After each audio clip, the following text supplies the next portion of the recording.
Ancient Earth History, Part 4 America, by guest author June 19, 2022. Guest article by Robert Dawson. All those, however, who have no knowledge or memory of what the history of America is really based on, are condemned to believe what they are lied to, and so they live with the lie, and also die with it. Billy Meier from Contact Report 797. The topic of the most recent contact reports between Billy Meier and the Plejarans has mostly been dominated by the current events on the world stage involving the war in Ukraine. Nonetheless, Billy takes times to remind us of our need to know and understand our history, particularly in America, as a construct of myths, bias, ignorance, and outright lies that has mindfully been steered and crafted with intent and an end goal in mind which is directly relevant to today. What excerpt from Contact Report 797? However, the fact that it is the treacherous, selfish, and autocratic Ukrainian presidency that is the root cause of all this is denied so vehemently by the USA that the truth has long been forgotten, and it is called a fib. This is happening to today's events just as it has happened to the whole of American history, and to the Indian Wars since time immemorial. For the traditions are so riddled with lies and fraudulent statements that the beams are cracking in the rafters. I know all this from my time with Sva Oth, as well as from Native Americans I have spoken to myself. It is important and appropriate to say something about this, because what is to be said is completely different from what the traditions of America generally say, and make those human beings believe who are believers, and therefore believe the lies. The first human beings to reach the continent of America by sea were very early sea conquerors. They sailed over from Africa and China on rafts about 17,500 years ago, while the first human beings reached America over a land bridge from Europe 14,500 years ago. These immigrants, together with the indigenous peoples, formed whole nations that developed into advanced civilizations in much later times, such as the Inca and the Maya, etc., whose early ancestors settled in the south of the continent, whose distant descendants were then robbed and partly also murdered by the Spaniards because of the gold, which was often mixed with copper and therefore not pure.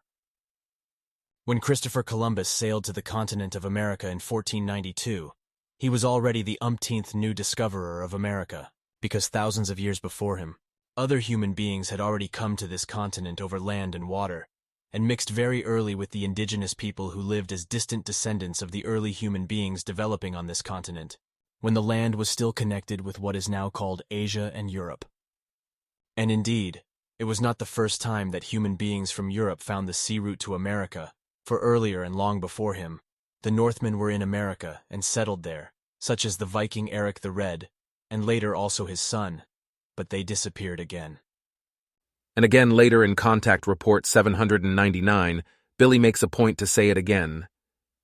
This is also the case with the continent of America, which was still connected to Europe and Asia 18,000 years ago, and where Europeans and Chinese went to America at that time, that is to say a long time before Columbus, who was a distant straggler from Europe and many millennia later, when the Africans from today's Africa were still dry-footed and also centuries before him rafted, with large fins from the Mali region in Africa to South America.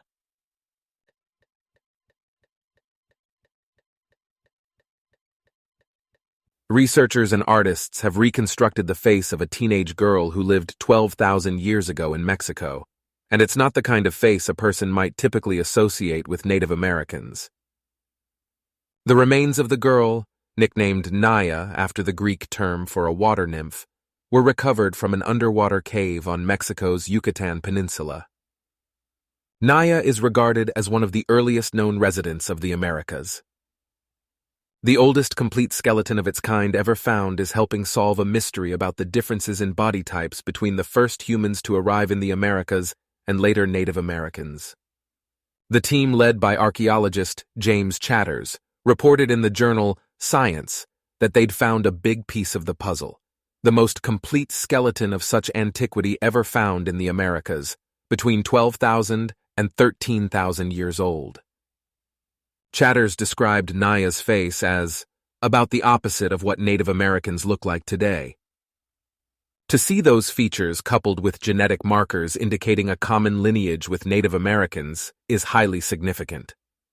Genetic analyses of modern Native Americans indicate they descend from a founding population that originated in Asia. This new discovery complements another recent finding in Montana of 12,600-year-old remains of an infant whose genomic sequencing revealed a shared ancestry. Now we've got two specimens, both from a common ancestor that came from Asia, he said. Source: National Geographic article. Most complete Ice Age skeleton helps solve mystery of first Americans. Ancient bones provide glimpse of the New World's earliest inhabitants. By Glenn Hodges, May 15, 2014. The illustration above first appeared in a Midwest U.S. newspaper in the early part of the 1900s, when archaeologists were uncovering a great amount of ancient antiquities in Central America. Some researchers had spotted the similarities at that time between the cultures of ancient China and the cultural artifacts of ancient civilizations found in Mexico, but it did not have the academic support it needed to challenge the already established belief paradigms.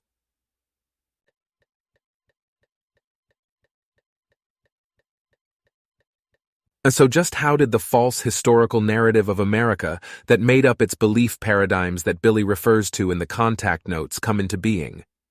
Christopher Columbus and the myth of discovery. Let us begin at the most famous of beginnings. Stephen Greenblatt, Marvelous Possessions. The mythology of the New World begins with the discourse of discovery mistakenly attributed to Christopher Columbus, and with powerful European projections that envision a new kind of paradise, a utopia somewhere across the Atlantic that alleviates the grievances of the old world, and that promises boundless earthly riches. Although this primal scene in 1492 precedes the formation of the USA as a nation-state by several hundred years, it has developed into one of its core foundational myths, and, for all its historical remoteness, has profoundly shaped the national imaginary. The story of Christopher Columbus, 1451 to 1506, and his arrival in the Americas holds a pivotal place in an American foundational mythology that stages the discovery and the subsequent settlement and colonization of the New World in prophetic ways as an inevitable step forward in the course of human progress that eventually would lead to the founding of the USA and to U.S.-American westward expansion, its manifest destiny. Source: The Myths That Made America. By Heike Paul. One may wonder why, when, and how an Italian explorer became an American hero. Why Columbus, who never set foot on the land that would later become the United States, and who never knew in his lifetime that in 1492 he had not landed in Asia, has been considered one of the founding figures of the U.S.-American nation. Columbus, with an image oscillating between the arch-villain of the modern era for bringing genocide and pollution to an unsullied earthly paradise, and someone worthy of sainthood. Even though Columbus quickly rose to fame in his time and day, he fell out of grace with the monarchs toward the end of his life and was even shortly imprisoned on charges of mismanaging the colony. Jack Shreve, Christopher Columbus. So just how did Columbus get elevated to the mantle of the discoverer of America? The story is understandable in the context of the crafting of the image of the USA. But if an historical past and an historical memory are indeed essential ingredients for a viable nationalism, what was the new United States to do in 1776 or in 1789, or for that matter at almost any time before the Civil War? How does a country without a past of her own acquire one? Or how does she provide a substitute for it? Where could such a nation find the stuff for patriotism, for sentiment, for pride, for memory, for collective character? Henry Steele Commager, The Search for a Usable Past. Christopher Columbus, it seems, was the historical figure most useful in the search for a usable past, which had 18th-century Americans colonial subjects of the British Crown seeking independence look for meaningful beginnings. It is in the last decades of the 18th century that the specifically North American myth of Columbus comes into existence, and in a very brief time span is firmly consolidated and embroidered. In the process of transmission from Spanish language to English language sources, William Robertson's 1778 History of America is highly influential. This book was available to more American colonists than was any earlier source, and devoted hundreds of pages to Columbus, who, according to Robertson, in his endeavors, combined the superiority of genius with ardent enthusiasm.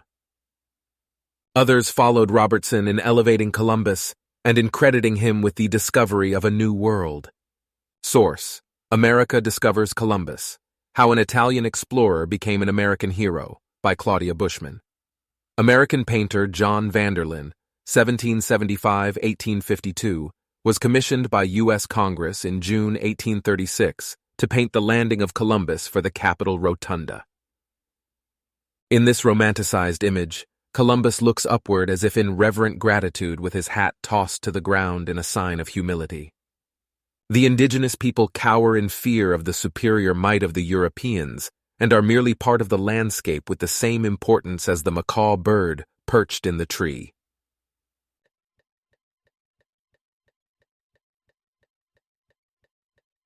And before Abraham Lincoln, Christopher Columbus was on the U.S. $5 bill. The mythology of Columbus was told with pictures for all to know, even if you could not read. On the front of the bill to the left, Christopher Columbus in sight of land for the first time. At the right, a presentation of an Indian princess representing America to the Old World. On the reverse is Vanderlyn's painting, The Landing of Columbus, which was also used on many types of U.S. postage stamps.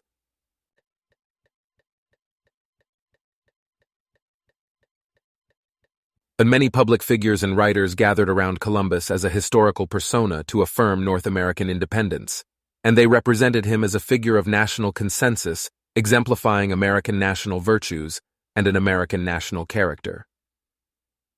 In political culture, in public discussions of memorial practices and naming, in poetry, non-fiction, and the visual arts, Columbus figures as a patron and ancestor of those Americans who were demanding their independence from England and who later became citizens of the new republic. Source: The Invention of America, An Inquiry into the Historical Nature of the New World and the Meaning of Its History, by Edmundo O'Gorman. An early artistic rendition of Columbia as born in the minds of several writers and poets during the American Revolution to generate patriotism and resolve for their perceived noble efforts.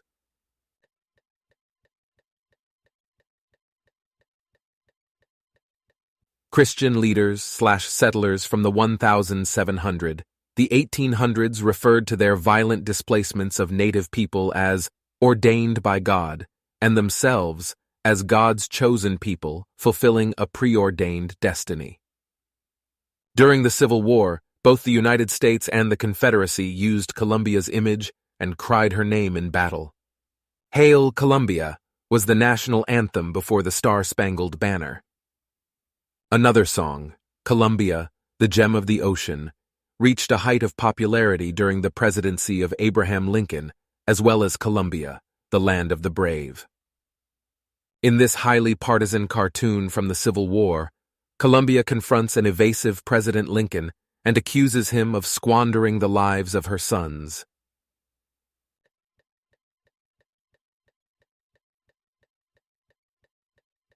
Lady Columbia goes to war. The goddess Columbia, who stood by the side of Washington during the Revolutionary War against the British, now tells Americans they must enlist in the army to fight in the European conflict we call World War I. We must do what she says. Vincent Adarente, artist, and Francis Adams Halstead, designer. Columbia Calls, 1916. Library of Congress.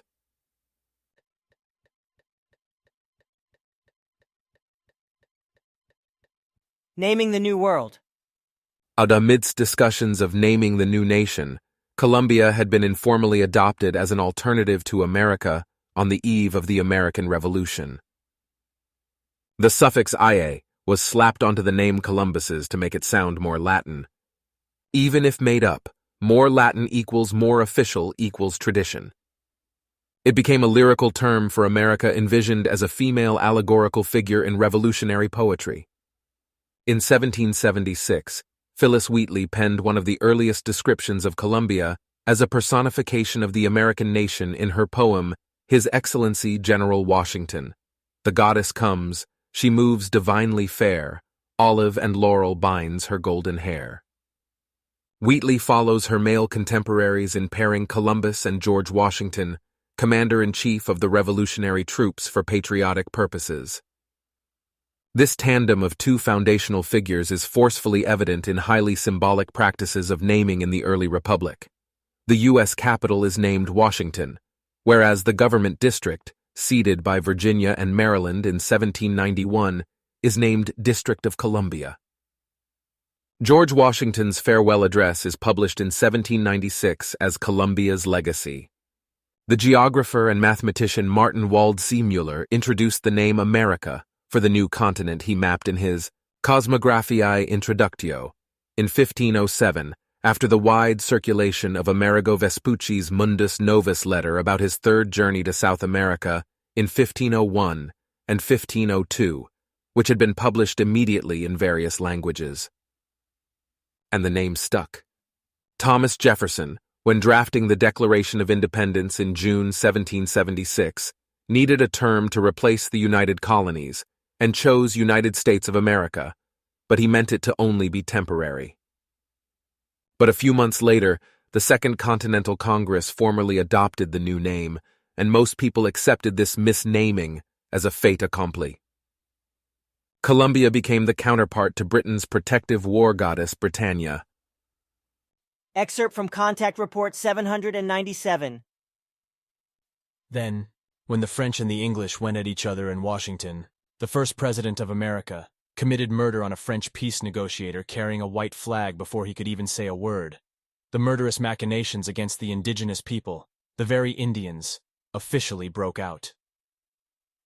This is the war detail from the Apotheosis of Washington, painted in 1865 by Constantino Brumidi on the ceiling of the U.S. Capitol Rotunda, depicting George Washington rising to the heavens in glory, flanked by angelic figures representing liberty and victory fame. It has blatant similarities to Michelangelo's painting on the ceiling of the Sistine Chapel, with propaganda purposes. Like Michelangelo's God depiction, Washington extends his right hand with his index finger reaching out to Americans. And like Michelangelo's God, he is draped in a light burgundy-colored robe surrounded by angelic beings, but with the exception that this god holds a sword in his left hand. Goddess Columbia is shown below him, continuing the vigilance to fight all foreign aggressors.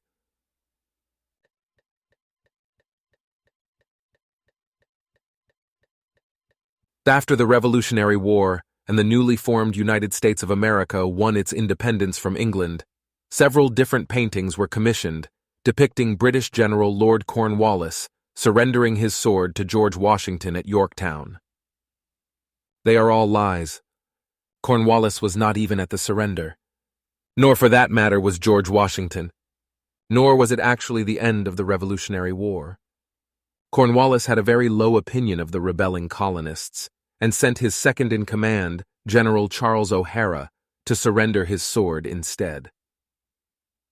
Washington, refusing to accept the sword of anyone but Cornwallis, appointed General Benjamin Lincoln to accept O'Hara's sword. And it was really not until the Treaty of Paris of 1783 that the American Revolutionary War formally ended.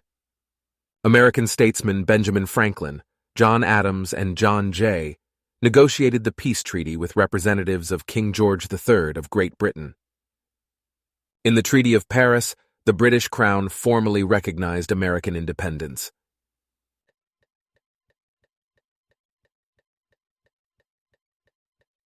An excerpt from Contact Report 797. First of all, there is the longest war ever waged on Earth, which America waged against the indigenous people, the Indians, and which cost millions of human lives, when the American immigrants and their descendants stole the land through robbery and murder, and mercilessly slaughtered the real owners of the land, the indigenous people, or the Indians. It started back then, in the 15th century, when the first immigrants from Europe came to the country, often deported by the communities because they were not good people and therefore undesirables in the country. But there were also many refugees from their homeland, as sect fanatics, criminals, and then also poor people who saw the golden land of America as a new home or field of activity, and settled far into the West, which later became known as the Wild West, with cattle ranching states. America's War of Terror against the Native Americans, or Indians, which lasted about 150 years, is by far the largest and longest conflict in U.S. history. Colombia becomes a symbol for American imperialism. The war against the indigenous people, the Indians, was justified as American progress, and personified in this famous painting American Progress by John Gast, 1872. The giant goddess Columbia leads the way in the westward expansion and exploitation of the American untamed West. It comes as no surprise that after the war, Manifest Destiny, another uniquely American myth, served as a shared mission that helped reunify the nation. Federal troops, state militias, and everyday people united against a common enemy, indigenous people, who must get out of the way of the overwhelming might brought by the new Americans. The object that Columbia holds in her right hand says, "School Book," which she now wields instead of her sword. James W. Loewen, best known for his 1995 book, Lies My Teacher Told Me, Everything Your American History Textbook Got Wrong, devoted an entire booklet to how the myth of Columbus's discovery is taught in American schools. He surveyed, among other things, 15 widely used high school and middle school textbooks of American history to see what they have to say about Christopher Columbus. His findings show that almost everything written about Columbus is either wrong or unknowable. The textbooks have taken us on a trip of their own, away from the facts of history into the realm of myth.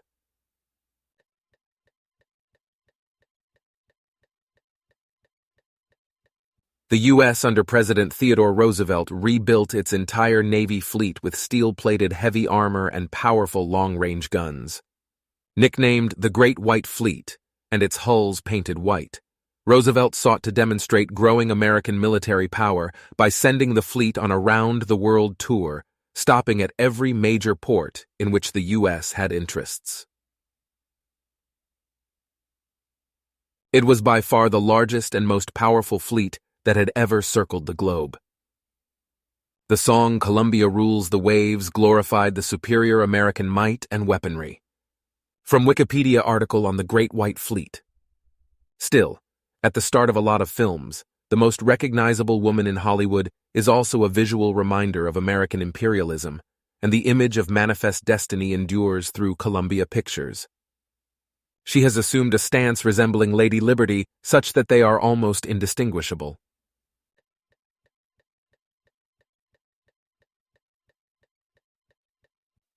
Excerpt from Contact Report 797. America, as it still is today, will be defined by its history and dissolved in the following times. In an incredible twist of historical irony, the man who was convinced he had found a shortcut to China would never know that China had already beaten him to the New World by thousands of years. A China excerpt from the article Pyramid of the Niches from Atlas Obscura. In the humid jungles of the Mexican state of Veracruz lie the enigmatic ruins of El Tajin, an ancient city built by a mysterious lost civilization. The city of El Tajin is believed to have risen to power before the rise of the Aztec Empire. At its height, it was the most important center of the Mesoamerican Northeast, and its cultural influence was felt not only in the valleys and plateaus of central Mexico, but also throughout the Gulf Coast and the Mayan region. The most impressive and emblematic ruin of El Tajin is the Pyramid of the Niches. It rises 20 meters tall with 7-step terraces leading to the top. Each of its 4 sides is covered with stacked rows of small niches formed from blocks of stone. There are 365 total, suggesting this pyramid was used as a kind of astronomical calendar to track the days of the year. The identity of the lost civilization that built this marvel has puzzled generations of historians and archaeologists. It remains an enigma. Archaeologists estimate that the city once accommodated a population of between 15,000 and 20,000 people. They occupied numerous settlements that are now covered by jungle. And this is a painting of the Pyramid of the Niches by the world-renowned Mexican muralist, Diego Rivera. What is shown in this picture is but a small portion of a much larger multi-wall mural, which Diego painted in the National Palace in Mexico City, titled The History of Mexico. Several motifs from ancient Chinese architecture is evident, such as the roof style with the upturned eave corners and overall bilateral symmetry.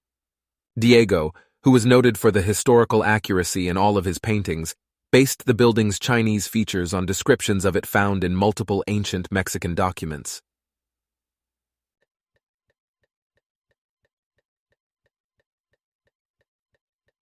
This is a photograph of the Pyramid of the Niches, as it is today, which is now part of the archaeological site of El Tajín.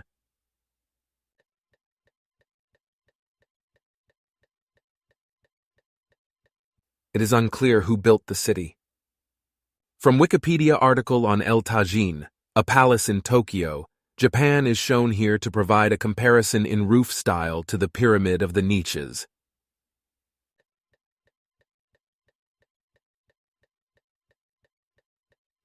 The green shaded area shown in this map defines the general area of what is referred to as the classic Veracruz culture in Mexico, which predates the Aztecs and Maya. Its boundaries approximate the Mexican state of Veracruz of today. El Tajín is located in the northern part of this zone.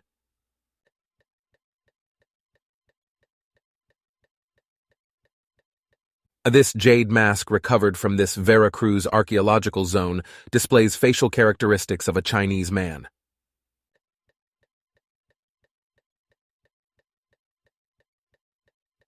The end for El Tajín came around 1200 when a marauding Aztec army of eagle and jaguar knights invaded and pillaged the area. In the aftermath of the battle, the city was completely abandoned. Remarkably, the ruins of El Tajín remained unknown to the colonial authorities until 1785, when a Spanish official stumbled upon the site while looking for illegal tobacco plantations that breached the royal monopoly on the crop. The site then became famous and was visited by many European travelers and explorers over the years, who come to marvel at its sophistication. Today, despite being considered a masterpiece of Mesoamerican architecture, El Tajín is one of the least visited and most mysterious archaeological sites in Mexico. And Pyramid of the Niches, Atlas Obscura. Perhaps the most ubiquitous artifact in the Americas is the figurine. The figurines shown below were recovered from the classic Veracruz culture within the green area indicated on the map above, except where noted otherwise. Their representation of individuals having physical features of all three migration sources mentioned by Billy in the contact note excerpt, Chinese, African, and European, is a confirmation of its veracity. Ceramic death mask from the Remojadas culture located within the classic Veracruz area, Mexico 800, 1200 CE, photographed at the Portland Art Museum in Portland, Oregon.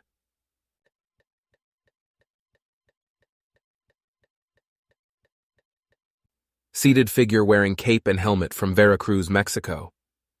Published in the Face of Ancient America, p. 138. Photographs by Justin Kerr.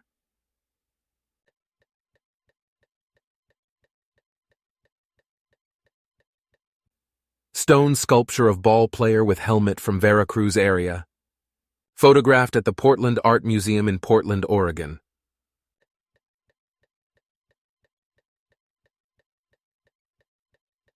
Then ceramic of a seated figure from Veracruz area, Mexico 800, 1200 CE, photographed at the Portland Art Museum in Portland, Oregon. He has Chinese facial characteristics and wears a helmet similar in style to the one worn by a Chinese soldier in this vintage photograph shown in the middle top.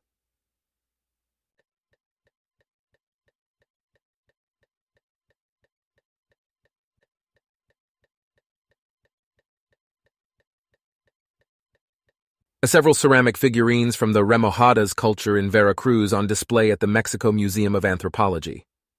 They have Chinese facial characteristics and wear a traditional Chinese hat called a hanfu, as shown in the drawing at middle bottom, taken from an ancient Chinese illustration.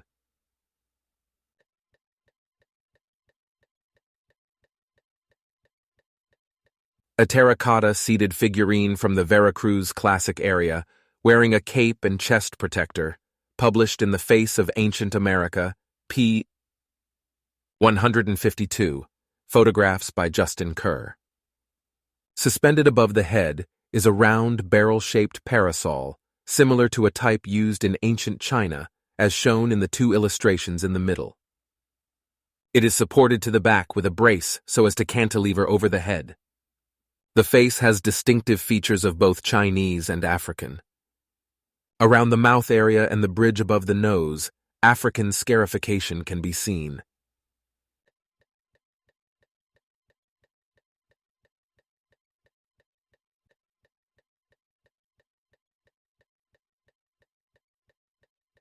An illustration from the Codex Mendoza of Atlacatecatl, the name for an Aztec commanding general, who would organize and plan out the campaign strategy as well as the distribution of provisions and the engineering of battles.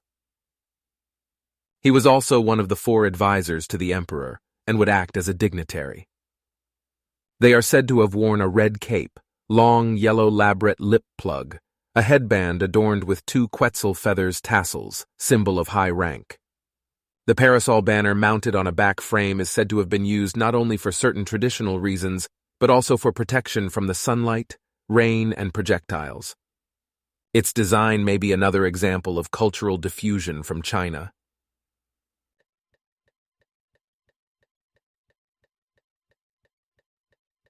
A photograph of a similar terracotta figurine from the classic Veracruz zone.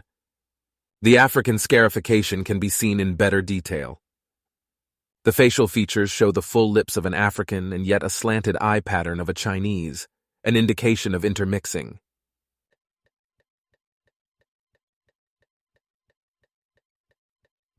A photograph showing an example of the practice of African scarification. A woman or man would have scarification marks for many reasons that would distinguish him from anyone else, tell her his rank in society, family, clan, and tribe, and symbolize their beauty or strength. In some African tribes, it was like wearing your identity card on your face. In Africa, scarification is more visible on darker-skinned people than, say, tattoos. Source: The History of Scarification in Africa, Hadithi, Africa.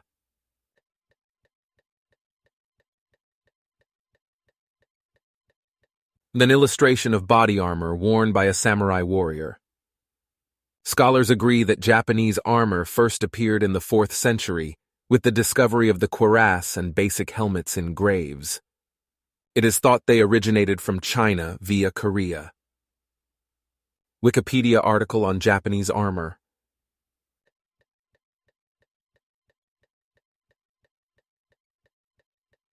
Clay warrior from the classic Veracruz area, height 24. 5 centimeters. With heavy body armor. The Spaniards reported in early chronicles that these warriors made armor from heavy cloth that was soaked in brine to stiffen it with salt. He is probably missing a headdress mask. According to some scholars, the Chinese used a form of paper armor as early as 600 BC. Greg Martin, an expert on ancient armor, speculates that they may have been injected with shellac or some other resin, and that this armor was more effective in some ways than the steel armor used at the time. The period for the use of this armor predates the traditional date for the invention of paper.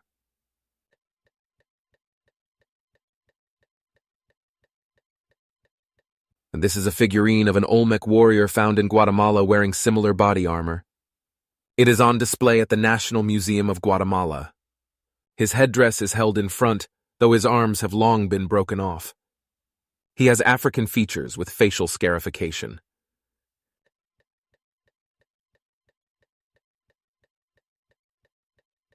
This ceramic statue of a man from the Veracruz area of Mexico shows him wearing ornate body armor and is on display at the Tamayo Museum in Oaxaca, Mexico.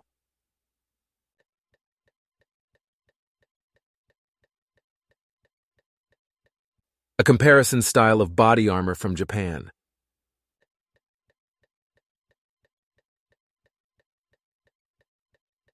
A more unusually garbed figurine from the Veracruz area of Mexico.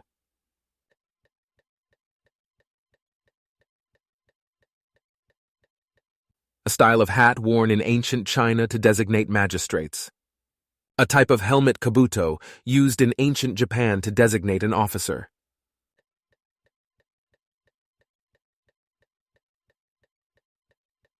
A Maya figurine on exhibit in Paris, France, wearing a kabuto-type helmet with Asian features.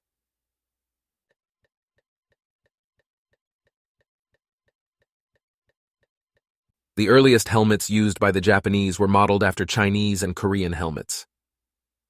Excerpt from the article Samurai Helmets at Kabuto.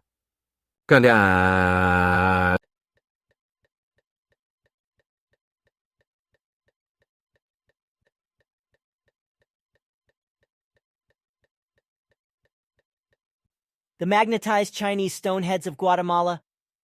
Ancient stone head and potbelly sculptures are magnetized on certain spots, suggesting the pre-Columbian civilization that made them had a practical knowledge of magnetism. 11 of these sculptures of giant heads and distorted bodies, known as potbellies, because of their distinctive rotund shapes, are on display in a plaza in the small town of La Democracia, near Guatemala's Pacific coast. They were installed there in the 1970s after being brought from ancient sites in the nearby Monte Alto region. The giant heads and bodies of the ancient sculptures were carved to make the magnetic anomalies align with either the sculpture's right cheeks or their belly buttons, suggesting that ancient sculptors knew how to detect magnetism, and that they had selected magnetic boulders to highlight these parts of the body. Source: Ancient Guatemalan Sculptors Knowingly Crafted Magnetic Potbelly Statues by Tom Metcalf, published in the Journal of Archaeological Science. Art historian Julia Guernsey, a professor at the University of Texas at Austin, who has written a book about Guatemalan potbelly sculptures, is enthusiastic about the new research. The finding gives strength to a theory that early Mesoamerican civilizations knew about the attractive properties of magnetism and how to detect it with magnetic objects like lodestones suspended on a string, possibly even before magnetism is first known to have been described in China about 2,700 years ago. The word people use in the literature is that there's a performative aspect to these sculptures. So when the sculptures deflected a magnetized stone, it would appear as though there was something alive with it, or some supernatural aspect to it. A tile mosaic of a two-headed serpent on display at the British Museum is attributed to the craftsmanship of the Mixtec, an American culture that predates the Aztecs and proliferated in the southwest portion of Mexico.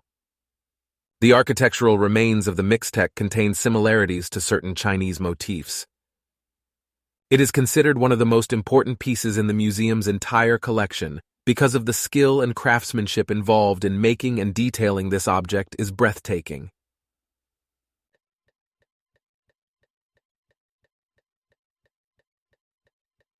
Feathered serpent or dragon, head detail of the Mayan Temple of the Masks.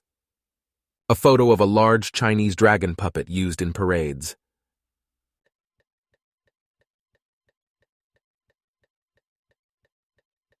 A depiction of Ixchel, the goddess of the moon, was one of the most important deities of the Mayan culture due to the power that the star conferred on her over the lives of men. Examples of applied white makeup appear in several instances of ancient Americans, including the North American Indians in both archaeological artifacts and written histories, just as with Japan.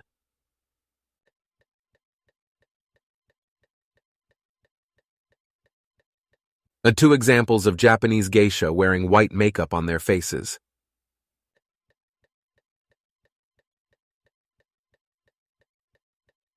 Atop, a depiction from a mural painting of El Tajin by Diego Rivera, showing the use of white makeup used by a nobleman. Underneath is an actor in Japanese kabuki theater.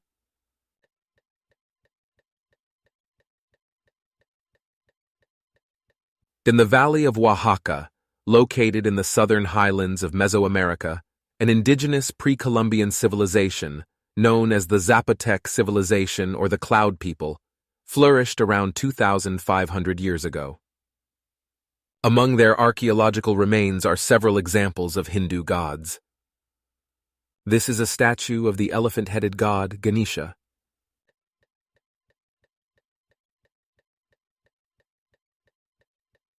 a Far Eastern illustration of the elephant-headed Hindu god, Ganesha.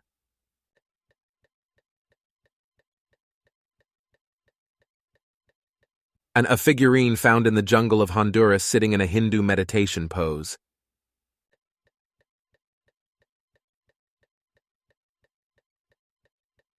Statue of the Hindu god Garuda on display in Cochin, Kerala, India.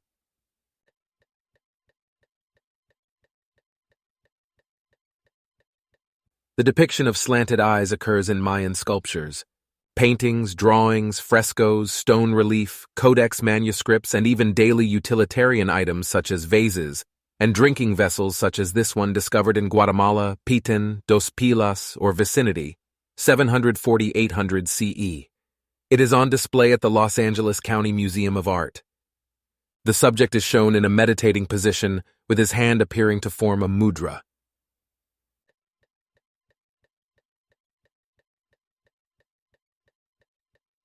Chan.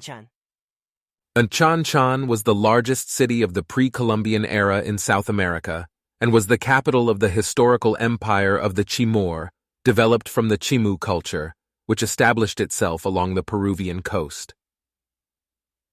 The name is probably derived from the Qingnam language, Zhang, or Chang, which means sun. Photogravure of Palace of the Chimu Princes by artist H.N. Cady in 1893. The Chimu eventually were conquered by the Inca around 1470 AD, and all of its riches would later be plundered by the Spaniards.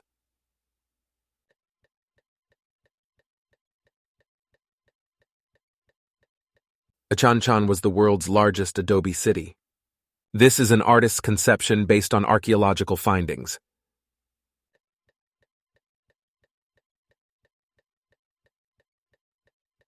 A temple wall from a Chimu archaeological site.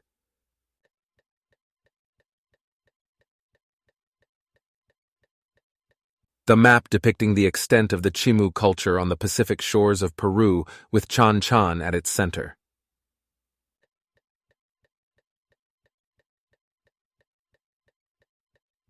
One of the openings of the walled city.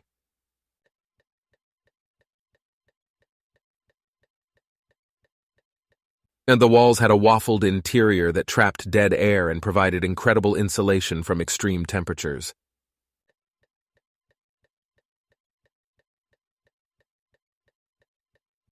Close-up photo of one of the statue's sentinels positioned at the outer walls.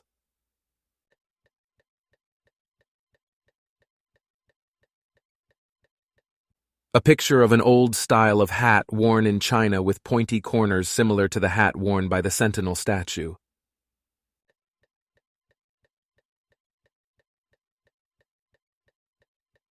For thousands of years, fishermen have used trained birds' cormorants to help them fish the rivers and lakes of China. The birds would snatch the fish with their long beak and return to the boat where the fishermen would then put it in a basket. The Chimu culture had a similar practice of fisherman and bird partnership, as depicted in the wall mural below, showing the boat, basket, fisherman, and bird, which is also enlarged at the middle bottom.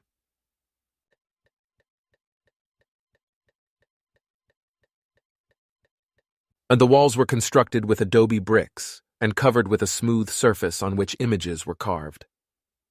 These images had a maritime theme of fish, waves, and birds, and dragons. A wall on the dragon temple at the Chan compound.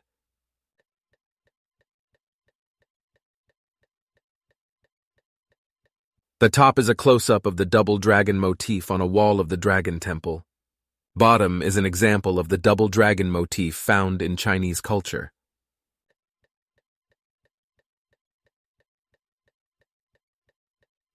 And a statuette recovered at Chan is shown wearing a Chinese hat.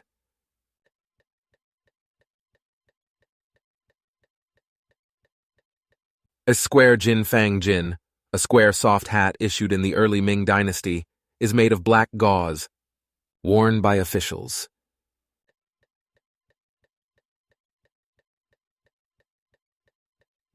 A seated figurine recovered in Oaxaca, Mexico from the Zapotec culture, 300 BC AD 700, wearing a similar hat and with Chinese eyes.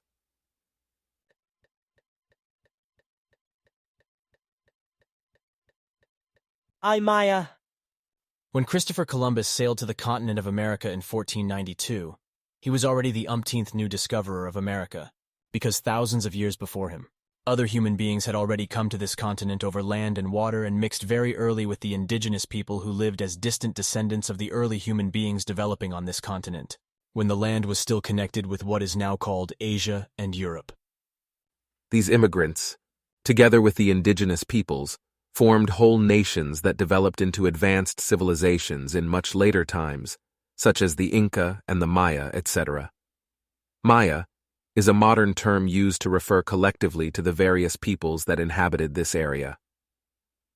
They did not call themselves Maya and did not have a sense of common identity or political unity. Today, their descendants, known collectively as the Maya, number well over 6 million individuals, speak more than 28 surviving Mayan languages, and reside in nearly the same area as their ancestors. Source: Invading Guatemala, Spanish, Nahua, and Maya. Accounts of the Conquest Wars by Matthew Restall and Florine Asselbergs, 2007. University Park, Pennsylvania, Pennsylvania State University. This is a sketch of a Mayan column known as Stela N, located at the Great Plaza at the Copan Ruins in Honduras, Central America. The Copan Ruins have been declared a UNESCO World Heritage Site.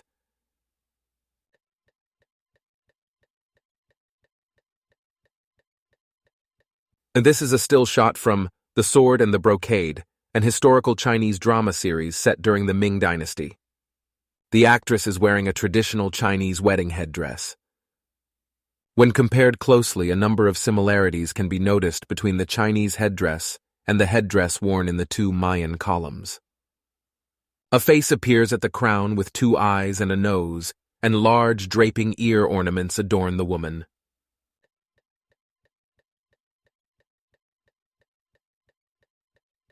And this is a sketch of another Mayan column known as Stela P, also located at the Great Plaza of Copan, Honduras.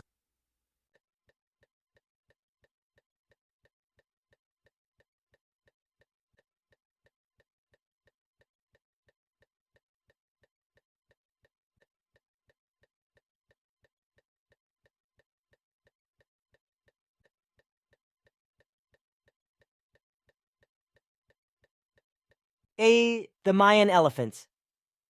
At the left are the Mayan elephants, appearing on Stela B at Copan, a Mayan archaeological site as drawn by Sir Alfred P. Maudslay. Historians are generally dismissive that it actually represents an elephant, such as L. Sprague de Camp, who suggests that they represent macaw birds because elephants are not known to be indigenous to America. In the middle is a photograph of the elephant carving as it is today. To the right are more examples of elephants found in Mayan architecture. With the latest historical information provided by Billy in Contact Reports 797 and 799, it seems more probable that they depict real elephants coming from India or China and not macaw birds. Pictured here is a Hao Yu wine vessel from the Western Zhou dynasty. On its surface is a design pattern of straight-line inward spiral called step fret. The step fret pattern appears in several cultures of pre-Columbian Mesoamerica.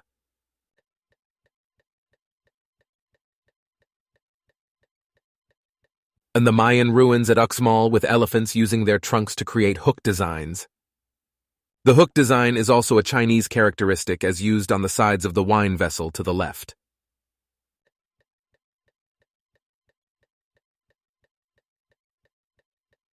An example of the step fret used as an architectural corbel in this Chinese palace.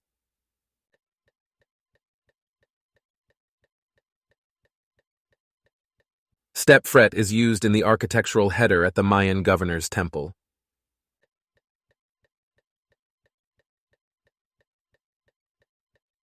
A Mayan temple at the Tikal archaeological site in Guatemala.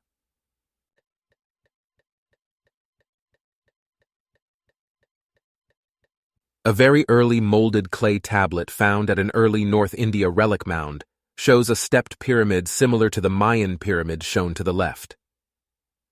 The writing is a Sharani script. From the Metropolitan Museum of Art Bulletin.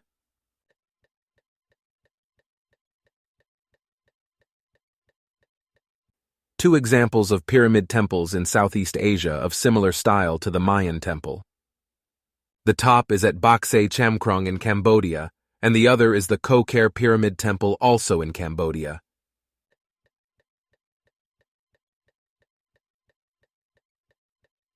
What looks to be a field of Mayan temples teleported to a remote valley in the Himalayan mountains are actually whitewashed Buddhist stupas chortens.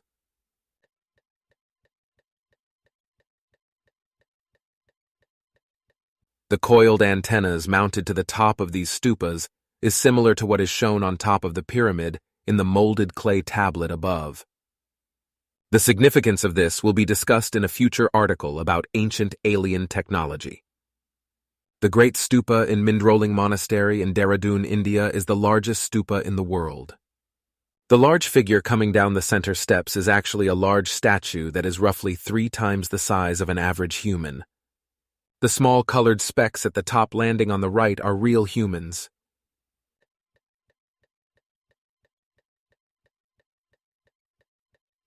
And the contact notes of Billy Meier contain information that the yellow races did not originate on Earth, but themselves were migrants from a different planet.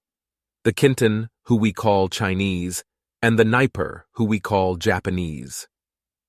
This will be discussed in a future article as well as an article on the great civilizations of Atlantis and Mu, with Mu being located in the vicinity of the Gobi Desert in China. The next article will continue where this one left off with a focus on the early immigrants to America from Africa and Europe. Article by Robert Dawson.